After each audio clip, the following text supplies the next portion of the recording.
नमस्कार, first India news में आप सभी का बहुत स्वागत है और आपके साथ मैं हूं दीपा। फिलहाल सबसे पहले बड़ी खबर है लोकसभा स्पीकर ओम बिरला का कोटा दौरा। कल देर रात कोटा पहुंचे थे ओम बिरला। कोटा से जयपुर एयरपोर्ट पहुंचे बिरला, ये बड़ी जानकारी आपको दे रहे हैं। कल देर रात कोटा पहुंचे थे लोकसभा स्पीकर ओम बिरला और फिर जयपुर एयरपोर्ट पहुंचे हैं। उस देर में दिल्ली के लिए रवाना भी हो रहे हैं। कई राजनेताओं से की कोटा में मुलाकात और विधायक संदीप शर्मा और पूर्व विधायक हीरालाल नागर से भी मुलाकात की। करीब आधे घंटे तक हुई थी बिरला के साथ चर्चा और निगम चुनाव में भाजपा प्रत्याशी विवेक राजवंशी ने भी मुलाकात की बिरला से और भाजपा नेता विशाल शर्मा ने भी बिरला से मुलाकात की। समाजसेवी दीपक राजवंशी भी ओम बिरला से मिले और कई स्थानीय नेताओं ने भी बिरला से चर्चा की, मुलाकात की। कुछ देर में दिल्ली के लिए रवाना भी हो रहे हैं बिरला, लेकिन उससे पहले कई नेताओं से मुलाकात, चर्चा, क्योंकि लगातार निगम चुनाव को लेकर भी सरगर्मियां तेज हैं। प्रदेश में कोटा में भी उत्तर दक्षिण को लेकर तमाम माथापच्ची भी हुई और ये तस्वीरें आपको एयरपोर्ट की हम दिखा रहे हैं। कल देर रात वो कोटा पहुंचे थे और उसके बाद जब एयरपोर्ट पहुंचे थे वो तस्वीरें भी आपके सामने हैं। कल कोटा पहुंचे थे और आज ये तस्वीरें आपके सामने हैं जब जयपुर से दिल्ली वो रवाना होने के लिए एयरपोर्ट पहुंचे। कई स्थानीय नेताओं से मुलाकात भी की और चर्चा भी हुई लोकसभा स्पीकर ओम बिरला की। तस्वीरें आपको हम दिखा रहे हैं क्योंकि कोटा में लंबे वक्त से ही इंतजार लोग कर रहे थे। जो समर्थक हैं लोकसभा स्पीकर ओम बिरला के, वो भी बीजेपी के तमाम कार्यकर्ता भी। और जब कल देर रात कोटा पहुंचे ओम बिरला तो वहां पर बड़ी संख्या में समर्थकों का हुजूम भी था, कार्यकर्ता भी वहां पर थे और विवेक राजवंशी से भी मुलाकात की ओम बिरला ने। और इसी पर काशीराम मेरे सहयोगी जुड़े हुए हैं। काशीराम, क्या निकल गए हैं क्या ओम बिरला दिल्ली के लिए? जी देखिए, अभी तक रवाना नहीं हुए हैं। ये जो फ्लाइट है एयर इंडिया की, ये अभी रात को 9 बजे रवाना होगी जयपुर से दिल्ली के लिए।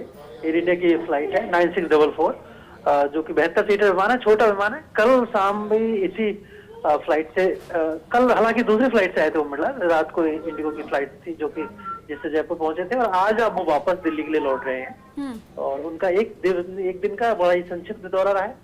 कल रात को वो देर रात पहुंचे थे, उसके बाद कोटा रवाना हो गए थे और आज कोटा में बहुत ज्यादा समय नहीं रुक पाए और उसके बाद अब शाम को कोटा से जयपुर पहुंचे और उसके बाद अब दिल्ली के लिए रवाना हो रहे हैं। तो बहुत ही संक्षिप्त दौरा रहा है। हालांकि उनका पहले दौरा ये संभावित था कि वो 2 दिन पहले आने वाले थे रविवार को, लेकिन वो दौरा उनका कैंसिल हो गया था और उसके बाद अब आज उनका ये दौरा हुआ है जो पूरा हुआ है और उसके बाद अब वापस दिल्ली के लिए लौट रहे हैं।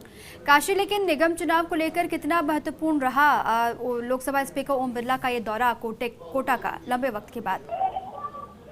जी देखिए, हम संवैधानिक रूप से बात करें क्योंकि जो स्पीकर की पोस्ट है संवैधानिक पद आ जाता है और स्पष्ट रूप से यानी प्रत्यक्ष रूप से वो इस मामले में दखल उन्होंने नहीं दिया होगा, लेकिन जरूर जानकारी दी होगी। लोकसभा चूंकि अध्यक्ष हैं और कोटा की राजनीति में बड़ा दखल रखते हैं वो, लेकिन अब चूंकि एक संवैधानिक पद पर हैं तो वो उन्होंने प्रत्यक्ष रूप से कुछ नहीं पूछा होगा, लेकिन जानकारी जरूर ली होगी। और कोटा जो दोनों सीटें हैं वो कांग्रेस को गई हैं मेयर की, तो वो निश्चित रूप से एक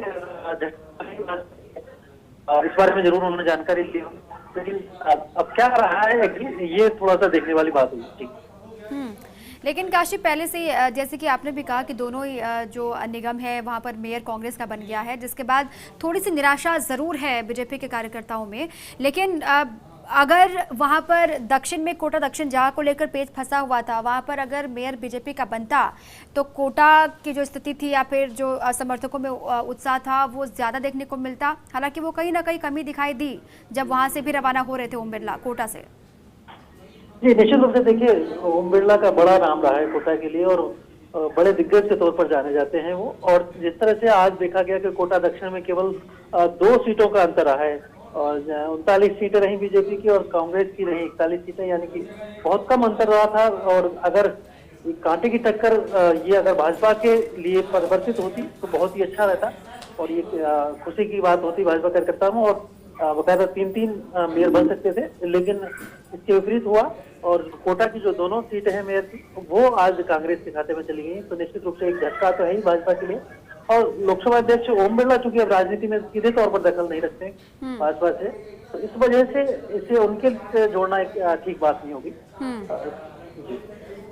बिल्कुल काशी, उसको सीधे तो नहीं जोड़ा जा सकता क्योंकि संवैधानिक पद को लेकर भी अलग गरिमा है लोकसभा स्पीकर की। लेकिन वहां पर तमाम कार्यकर्ताओं से भी हमने देखा कि जब से ही ओम बिरला वहां पर पहुंचे, वो बीजेपी के समर्थक हो, खुद ओम बिरला के समर्थक हो, उनकी भी भीड़ वहां पर दिखाई दी और विवेक राजवंशी से भी वो मिले, जो प्रत्याशी भी थे बीजेपी की तरफ से मेयर पद के। तो आगे की रणनीति को लेकर भी चर्चा हुई होगी या फिर किन किन मसलों को लेकर बातचीत हुई होगी नेताओं के साथ या फिर कार्यकर्ताओं के साथ? निश्चित रूप से देखिए, चूंकि जब स्थानीय राजनीति में दखल होता है उनका, हाँ। अब तक होता था, लेकिन अब चूंकि स्पष्ट रूप से उनका दखल नहीं रहेगा, लेकिन जो एक जुड़ाव है वो जरूर बना रहेगा, क्योंकि कोटा से उन्होंने राजनीति शुरू की, विधायक भी रहे यहाँ से और वो सांसद रहे हैं और अब लोकसभा अध्यक्ष जैसे बड़े महत्वपूर्ण पद पर हैं, संवैधानिक पद पर हैं। और चूंकि भाजपा के लिए बड़ा नाम है उनका और राजस्थान की राजनीति में भी उनका अप्रत्यक्ष रूप से दखल रहता ही है, लेकिन जो उनकी मुलाकात हुई है, लगातार कई विधायकों से वो मिले हैं, मेयर के जो प्रत्याशी हैं वो भी उनसे मिले।